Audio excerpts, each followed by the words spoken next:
instead of talking about technology, I wanted to talk about Bitcoin from a perspective of the political realm, and I'm not talking about whether it should be banned or whether it should be enabled, but the strategic value of Bitcoin and why this is important for sovereigns and nation states. And so humor me for about 10 minutes as I take you on a journey tied partially to the US dollar, but also tied to the growing importance of owning Blockspace. And Blockspace is going to be an ever increasingly important resource for sovereigns and governments to control, as well as large financial institutions. So, disclaimer, public company, you can read it in your own time. So the US has weaponized the dollar. This is a chart basically of looking at sanctions that the US has imposed. Starting back in 1995, the US applied sanctions to Russia over Crimea. Going forward, they started weaponizing the dollar, and then they put effectively crushing sanctions on Russia after the invasion of Ukraine. Anybody have an idea the size of Russia's foreign reserves at the time of the sanctions? Just raise a hand. It was about $300 billion. So $300 billion, the US was able to essentially lock it up, caused Russia to default on their national debt or sovereign debt. Anybody have an idea what the United States of America's total foreign reserves are? It's about $290 billion. Same amount. Imagine if somebody did that to the US, what would happen? About 88% of trade in the world is settled in US dollars. About 55% of global foreign currency reserves are held in dollars. This is a very important issue, because as sovereigns now realize that the US can come after them by leveraging their reserves, sovereigns are starting to look at how they can de-risk the US's power to do that. And so over time, we're starting to see sovereigns trying to look at other opportunities and different ways of holding their foreign reserves that don't involve them holding US treasuries. And US treasuries are one of the most liquid sovereign reserve assets that exists. It's the most liquid market in the world. And if you think about it, global equity trading, 50% of all global equity trading happens in the US. And so not only is it critical for the US that their currency remain a global reserve, because it allows the US to run deficits. I think this year's deficit will be something like $1.8 trillion. Total US deficits are in the roughly approaching $30 trillion of size at this point. And so for the US, it is critical that the world stay on the dollar as a reserve, because it gives them the ability to print money because of treasuries. So if you think about global reserve currencies, I mentioned 88% of trade is settled in US dollars. About 55% of global reserves are held in US dollar or US dollar denominated assets. How many times larger do you think US dollar denominated assets for foreign reserves are than, for example, China's holdings of dollars? Or rather, China's currency as a foreign reserve asset. Right? It's 1/25. The US dollar represents 25 times more in the way of reserve assets than the renminbi. Yet China has $3 trillion in foreign currency reserves, roughly 15 times what the US holds today. That proportion over time will shift, but it's going to take time. The nearest currency to the US dollar from a foreign currency reserve perspective is the euro, at about 19%. So what happens? If you look at gold, countries have now started shifting from buying treasuries to gold. China, amongst other countries, has stopped buying US treasuries. They buy gold, and they're growing their foreign reserves in gold. The US holds about 49% of global gold reserves, of which 28% of global reserves are the US's. 21% of those gold reserves held by the Federal Reserve as a custodian are foreign nations' gold reserves, similar to what Russia held before under US control. A lot of countries don't like this kidnap risk of their assets, which effectively could be held hostage. Because similar to what Vietnam did during the Vietnam War, rather, in 1971, the French sent a destroyer to go pick up all their gold that was held in the Federal Reserve because they saw that the US was about to essentially spend its way to poverty. And that forced Richard Nixon to depeg the dollar from gold and let the dollar free float. So 51% of global gold reserves are held outside of the US, and this number is growing. So what happens? So there's this thing called Bitcoin. And why is Bitcoin important in this conversation? Well, if India and China are trading with each other, and as members of the BRICS, which now, by the way, number 30 countries, and actually today in Kazakhstan, Vladimir Putin is hosting approximately 30 countries for a BRICS conference where he's trying to convince them to move off the US dollar as a global reserve. The problem is, what's the alternative, right? The euro is about 20%. The renminbi's, sub 5%. The Canadian currency, 5%-ish. There aren't the yen, somewhere around 11%. There just really isn't a good alternative because at the end of the day, if you hold your currency in yen, well, what's Japan been doing to the yen? They've been devaluing, right? So nobody wants to use anybody else's currency because they don't trust it.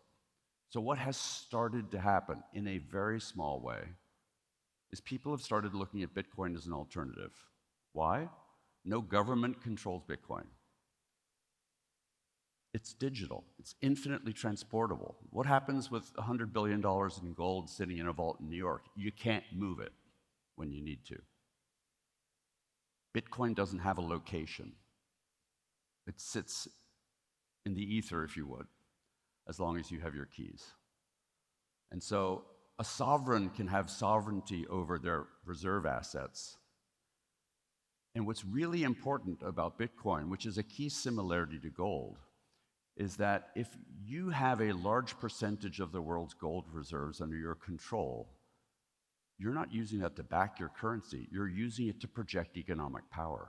You're using it because you know that in the event your currency is destabilized, you have a weapon which you can use to go out and still trade and still do things.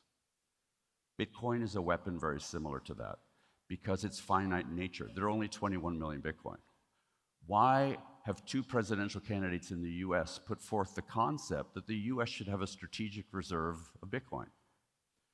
For the same notion that the US has a strategic reserve of gold. Because if Bitcoin grows in global commerce, which it will, as an international settlement asset, then it's incumbent on the US to ensure that they have a large amount of Bitcoin such that they can potentially either protect themselves in the event there's a huge movement off the dollar so they can still trade, but also so they can project power using Bitcoin as a way to control trade. Now, how do you control trade in Bitcoin? Because nobody controls it. There's nobody printing it. The only way Bitcoin is traded, however, is through mining. And there we go. So Bitcoin mining is critical to ensuring that Bitcoin transactions happen. Mining is a misnomer. What Bitcoin miners really do is mining pools, assemble transactions, define a block, and then miners guess a number, and the miner who guesses the right number wins that block. Once that block is validated, they're paid a subsidy, which is how new Bitcoin is emitted, and then that miner also collects transaction fees. If mining didn't happen, no transactions could be processed because the blockchain would stop. And so mining has to happen. In the world of Bitcoin mining, there's a concept called global hash rate. Global hash rate is the sum of all the compute that's applied to the processing of Bitcoin transactions. I'll stop using the word mining. And so miners all compete for their fair share of the 10 blocks, sorry, the block every 10 minutes, the 144 blocks a day that are processed to win share. Now think of that. 10 blocks per day, 10 blocks, one block every 10 minutes, 144 blocks a day. Imagine it's a train, and there are only 144 seats on that train. And you have to process transactions because you as a country need to settle a large deficit payment, or you have to settle international trade. What happens if you can't get a seat on that train and a day passes, and you can't get a seat on the next day's train, and you can't get a seat on the next day's train? You're effectively locked out of the market even though you have the currency. And so owning control of block space becomes a strategic necessity. Again, one block every 10 minutes. Each block has limited capacity. There are only so many transactions that can fit in a block. If you don't get your transaction into that block, it has to go to the next and to the next. And if no Bitcoin miner selects your transaction because your country is on a list that that Bitcoin miner will not support, you will not get your transactions processed. The US asked at one point, 3.5 years ago, Bitcoin miners to support OFAC and to not process transactions that were marked as in violation of OFAC laws by not processing transactions from OFAC wallets. And the pure nature of the fact is it's very hard to not process a transaction that's on an OFAC wallet because Bitcoin can be moved around. But if countries control mining capacity, then they can choose not to process transactions tied to US wallets. And imagine if the US decided to ban Bitcoin mining, not Bitcoin, but ban Bitcoin mining because of its energy use. This is essentially what Europe is doing, by the way. What you end up with is potentially countries could decide, you know what, I'm not going to let Europe do any Bitcoin transactions. So any Europeans that have Bitcoin, any European financial institutions that hold Bitcoin could be locked out. Now imagine the US and Europe, the G7 countries, decide they're going to sanction somebody, and those countries then decide, you know what, we're just going to live on Bitcoin. And we're not going to process any transactions for the US and Europe. And oh, by the way, we have 75% of the Bitcoin block space because we process 75%, or we have 75% of the global hash rate.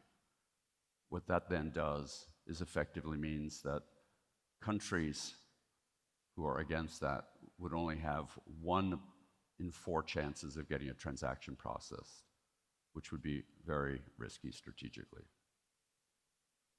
And I think my remote control is out of juice. There we go. So owning 10% of global hash rate only gives you control over 14 blocks a day. Today in the US, miners control about 40% of block space.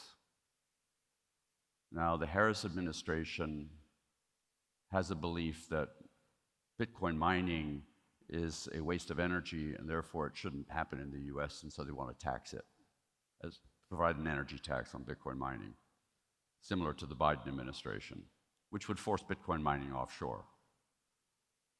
That's not a very smart thing if you believe the premise that the US needs to control block space. And so it's very important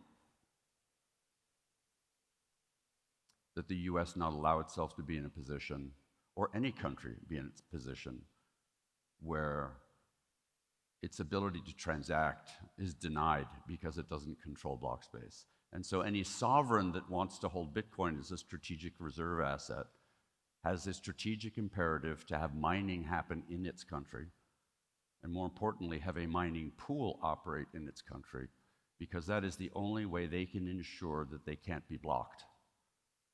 Because if a group of countries decide that they don't want to allow the UAE to trade in Bitcoin, and the UAE doesn't have mining in its country, and it doesn't have a pool, then they could potentially be locked out.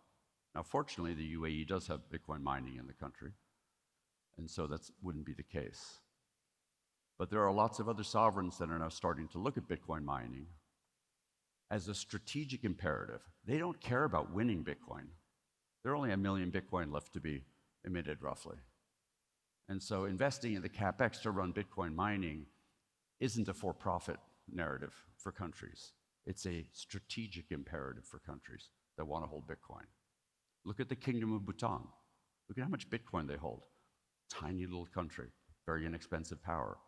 They view it as a way to build a strategic reserve asset. And you're going to see more and more countries do this over time. More and more companies are starting to do it over time.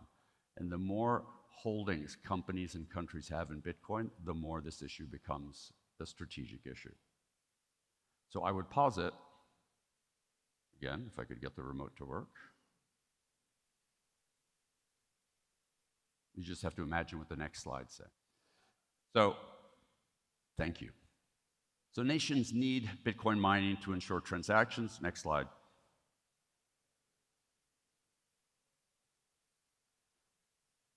And no nation really should be able to seize your Bitcoin or keep you from mining Bitcoin. So with that, I thank you very much, and I believe we have a panel.